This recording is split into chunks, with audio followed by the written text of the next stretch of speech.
Так, сейчас жвачечку какую-то возьму. Чи ти вже... А, ти знімаєш, я поняла. Це жвачкою?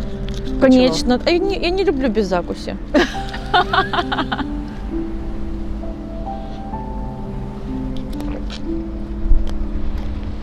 Я Катерина Єрмолаєва.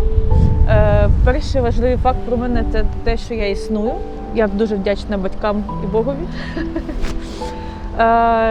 Другий факт – це, мабуть, те, що я ніколи не маю однієї точки зору на будь-який об'єкт, будь-яку ситуацію. Я завжди намагаюся споглядати будь-яку ситуацію з різних боків. Ось. І третій – це, мабуть, те, що я людина звички, але в мистецтві я ненавиджу робити те, що я вже робила. Тобто я намагаюся рухатись далі. Мені подобалось так, трошки провокувати суспільство, заставляючи його бачити себе зі сторони, з різних боків, на себе споглядати за собою. Зараз я займаюся темами дуже близькими до мене. Це якісь історії якихось вигаданих людей, але вони дуже близькі до реальної людини. Я люблю в своїх історіях розкривати якусь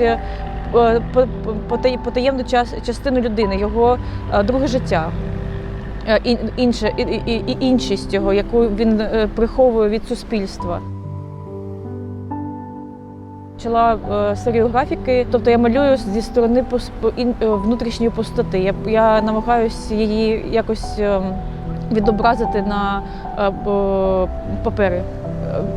Повністю виключаюся, я намагаюся не відчувати, не думати, відходити від будь-якого контексту, тому що його дуже багато в моєму житті. Це якесь тренування, не думати, не обмежувати. До квір-спільноти я відношуся завдяки своїм проєктам, де я розкриваю якусь іншу сторону людини.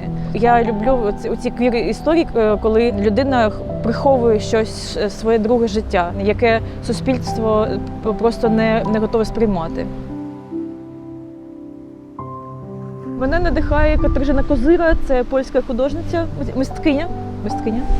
Пардон. Вона теж працює в цьому полі квір-арту. Дуже сильна людина з дуже потужною біографією. Можемо, я не знаю, передати Малишева Монро. І все, я більше нікого не знаю.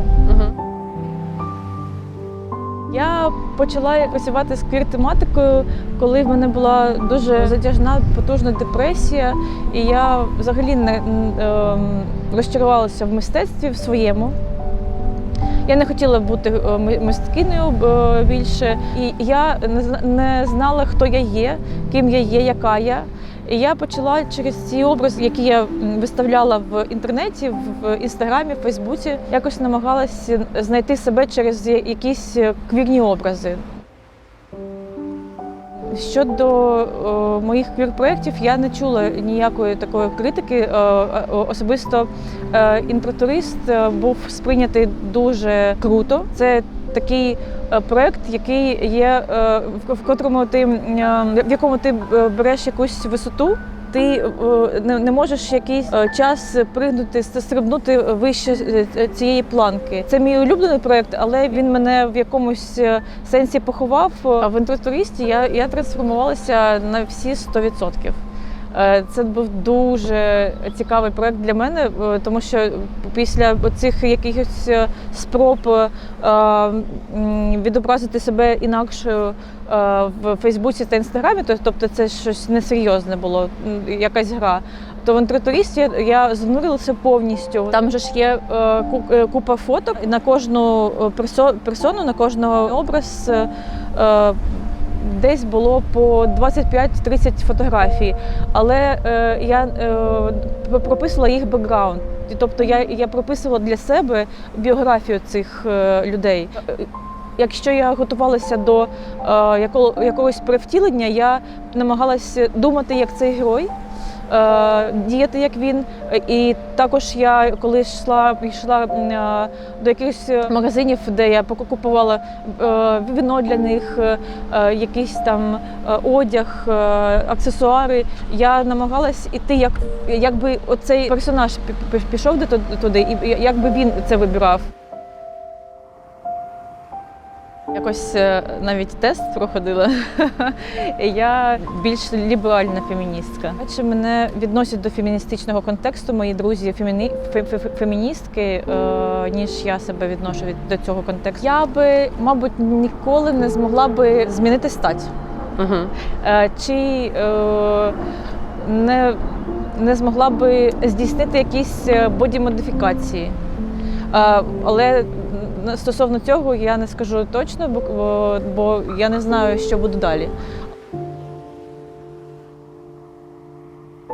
З квір-двіжухи в мене дуже є багато друзів, дуже близьких друзів, які потерпають від того, що коїться в Україні. Їх дуже часто б'ють на тому ж Подолі, якщо ви чули, що там дуже радикальні такі обставини.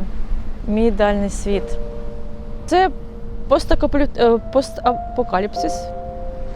Магазини, вулиці, де немає людей, дома, де немає людей, або їх дуже мало.